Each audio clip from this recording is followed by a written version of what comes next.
io compiatisco che sembra una persona che quando fa una critica è tagliente, o resta fredda e fa l'indifferente per far vedere che niente impressiona.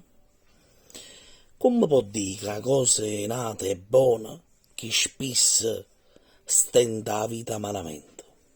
Stando ussicata, finge innanzi a gente, ma appena ora hanno corda si sbuttona. E allora si capisce che è scandona e che ci farà tutto un malamente. E fu saputo, o dotto, o competente. Che t'imbriaca e chiacchiera, tastona. E quando a d'improperi si abbandona, ti dice il fatto suo, come si sente.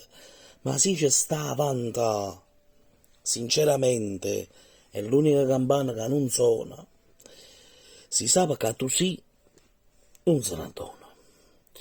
E se non si, taccina maggiormente. E intanto tutto il giorno non fa niente e si fatica tu, non dà perdono. Ho saputo di Raffaele Viviani, un modo simpatico nella lettura di una poesia per augurarvi buona notte. Vi voglio bene.